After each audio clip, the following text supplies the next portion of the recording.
આજે આપણે street style સુરતના ફેમસ એવા ઉલટા વડાપાઉં બનાવીશું. સાથે જ વડાપાઉંની સ્પેશિયલ લસણની ડ્રાય ચટણી અને ગ્રીન ચટણી પણ આપણે ઘરે જ બનાવીશું.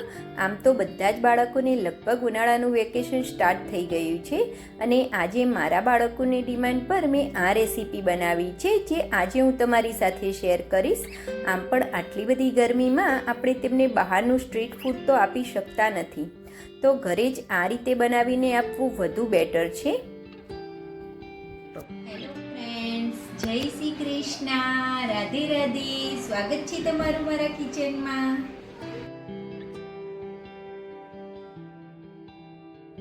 તો સૌપ્રથમ આપણે વડાપાઉંની જે ડ્રાય લસણ મરચાં અને કોકોનટની ચટણી આવે છે તે આપણે બનાવીશું. તો તેની માટે મેં એક પેનની અંદર 1 મોટી ચમચી ભરીને તેલ એડ કર્યું છે. તેલને આપણે થોડુંક ગરમ થવા દઈશું. તેલ આપણું ગરમ થાય એટલે 10 નંગ જેવી આપણે લસણની કળી લેવાની છે. તેને સ્કીન સહિત જ લેવાની છે, તેને આપણે ફોલીને નથી લેવાની. હવે આ લસણની કળીને આપણે માત્ર 2 મિનિટ માટે થોડીક સાંતળી લેવાની છે. હવે તેની અંદર 10 નંગ જેવા મેં કાશ્મીરી લાલ મરચાં લીધા છે, તે અંદર એડ કરી દઈશું. હવે મરચાંને પણ આપણે માત્ર 1 થી 2 મિનિટ માટે થોડાક સાંતળી લેવાના છે. ધ્યાન રાખવાનું છે કે મરચાંનો કલર ચેન્જ ના થાય. મરચાં આપણે થોડાક સંતરાય એટલે તેની અંદર આપણે અડધી વાટકી જેવું કોકોનટનું છીણ એડ કરી દઈશું. નારિયેળનું છીણ આપણે એડ કરવાનું છે.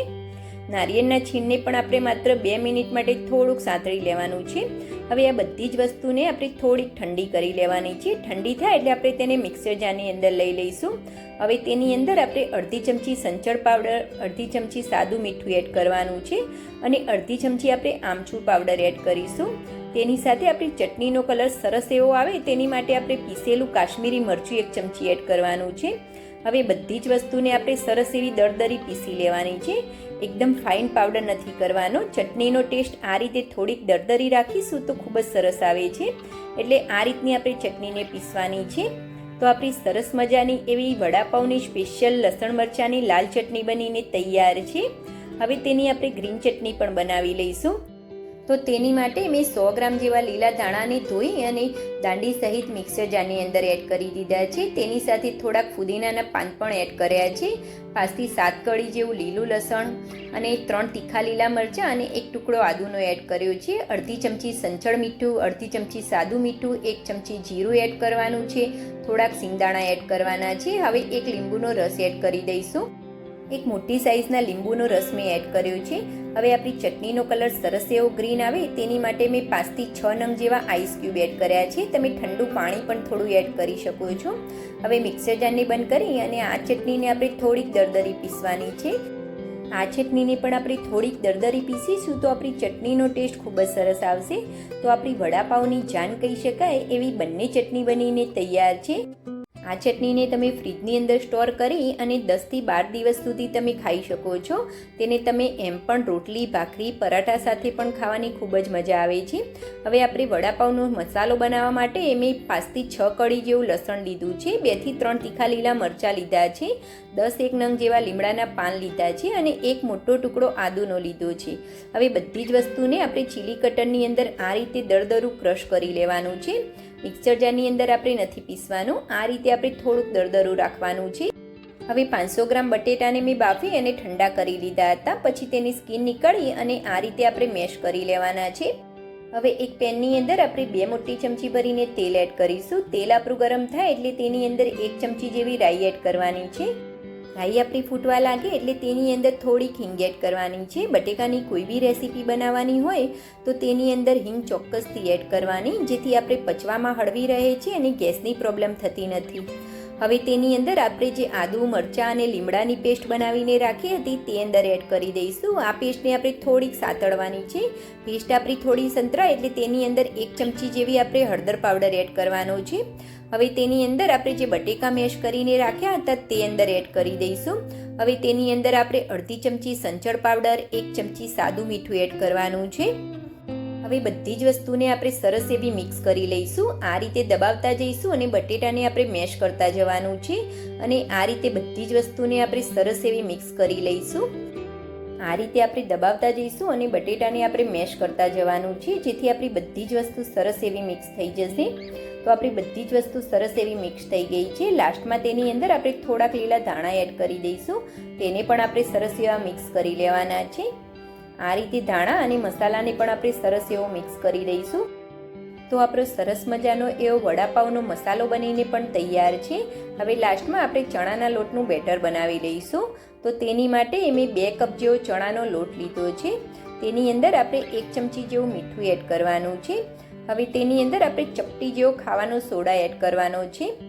સોડા આપણો વધારે ના પડી જાય તેનું ખાસ ધ્યાન રાખવાનું છે. હવે બધી જ વસ્તુને સૌપ્રથમ આ રીતે આપણે મિક્સ કરી લેવાનું છે. હવે તેની અંદર આપણે થોડું પાણી એડ કરતા જઈશું અને ચણાના લોટનું આપણે બેટર બનાવવાનું છે. આ બેટરને આપણે વધારે પડતું પતલું નથી કરવાનું કે વધારે પડતું થીક પણ નથી રાખવાનું. આ રીતે આપણે થોડું પાણી એડ કરતા જઈશું અને બેટર બનાવવાનું છે.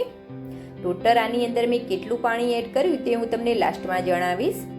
તો આ રીતે આપણે થોડું પાણી એડ કરતા જઈશું અને એકદમ સ્મૂથ બેટર બનાવીને તૈયાર કરવાનું છે. તો આ રીતનું ઇઝીલી પડે તે રીતનું આપણે બેટર બનાવવાનું છે. આટલું બેટર બનાવવા માટે મેં 1.25 ગ્લાસ જેટલા પાણીનો ઉપયોગ કર્યો છે. હવે આપણી લસણ મરચાં અને કોકોનટની ડ્રાય ચટણી, ગ્રીન ચટણી, મસાલો અને ચણાના લોટનું બેટર અને પાવ બધી જ વસ્તુ રેડી છે.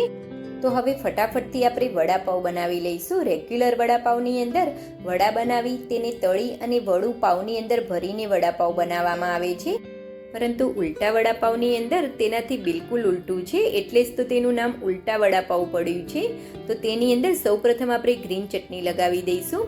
હવે તેની અંદર આપણે જે લસણ મરચાં અને કોકોનટની ડ્રાય ચટણી બનાવી હતી તે 2 ચમચી જેવી અંદર એડ કરવાની છે. હવે તેની અંદર જે આપણે મસાલો બનાવીને રાખ્યો હતો તે પણ તેની અંદર ભરી દઈશું. આ રીતે મસાલાને સરસ એવો દબાવીને ભરવાનો છે, જેથી મસાલો આપણો છેક ઊંડે સુધી દબાઈને ભરાય. તો આ રીતે સરસ એવો દબાવીને ભરીશું મસાલાને. તો આ રીતે આપણે 2 થી 3 પાવને ભરી અને તૈયાર કરી લેવાના છે. એક બાજુએ મેં તેલ ગરમ થવા માટે પણ રાખી દીધું છે, જેથી આપણા વડાપાવ એકદમ ફટાફટથી બની જાય. તો મેં 1 પાવને ભરી અને તૈયાર કરી લીધો છે. સેમ એ જ રીતે આપણે બીજા પાવને પણ ભરીને તૈયાર કરી લઈશું. તો સૌપ્રથમ તેની અંદર આપણે ગ્રીન ચટણી લગાવવાની છે. જો તમારા બાળકો તીખું વધારે ના ખાતા હોય તો તમે ચટણીનું પ્રમાણ થોડુંક ઓછું કરી શકો છો. તો સૌપ્રથમ આપણે ગ્રીન ચટણી લગાવવાની છે. હવે તેની અંદર આપણે જે લસણ મરચાંની ડ્રાય ચટણી બનાવીને રાખી હતી તે પણ આપણે થોડીક લગાવી દઈશું. તેની સાથે આપણે જે મસાલો બનાવીને રાખ્યો હતો તેને પણ આ રીતે સરસ એવો દબાવીને ભરી લેવાનો છે. આ રીતે દબાવી અને ભરી લઈશું. હવે આપણે કિનારીની સાઈડથી થોડુંક દબાવી લઈશું. તો હવે આપણો બીજો પાવ પણ ભરાઈને તૈયાર છે. હવે આપણે વડાપાવને તળવાના છે. તો આપણે જે બેટર બનાવીને રાખ્યું હતું તે લેવાનું છે. તેની અંદર આપણે પાવને સરસ એવો ડીપ કરી દેવાનો છે. આ રીતે આપણે બધી જ રીતે સરસ એવો કોટિંગ કરી લેવાનો છે ચણાના લોટના બેટરની અંદર. હવે તેલ આપણું સરસ એવું ગરમ થઈ ગયું છે. તેલ આપણું સરસ ગરમ થાય પછી જ આપણે તેની અંદર પાવને એડ કરવાનો છે. ગેસની ફ્લેમને આપણે સ્લો બિલકુલ પણ નથી કરવાની. હાઈ ગેસની ફ્લેમ ઉપર આ વડાપાવને આપણે તળવાના છે. તો વડાપાવ આપણા એક બાજુએથી થોડાક તળાય એટલે તેને આપણે તરત જ પલટાવી લઈશું. ગેસની ફ્લેમને આપણે સ્લો બિલકુલ પણ નથી કરવાની ફ્રેન્ડ્સ, નહીંતર પાવ આપણા તેલને એબ્ઝોર્બ કરી લેશે અને વડાપાવ આપણા એકદમ ઓઇલી બનીને તૈયાર થશે. એટલે ગેસની ફ્લેમને આપણે હાઈ જ રાખવાની છે.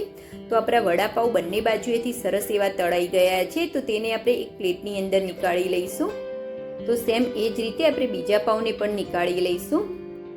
તો જોતાં જ ખાવાનું મન થઈ જાય એવા આપણા ગરમા ગરમ સુરતના ફેમસ એવા ઉલટા વડાપાવ બનીને તૈયાર છે. ફ્રેન્ડ્સ, આ રેસીપી તમને ગમી હોય અને મારી આ વિડીયો તમે યુટ્યુબમાંથી જોતા હોય તો મારી ચેનલને સબસ્ક્રાઈબ અને ફેસબુકમાંથી જોતા હોય તો ફોલો ચોક્કસથી કરી લેજો ફ્રેન્ડ્સ. Thanks for watching. જય શ્રી કૃષ્ણ.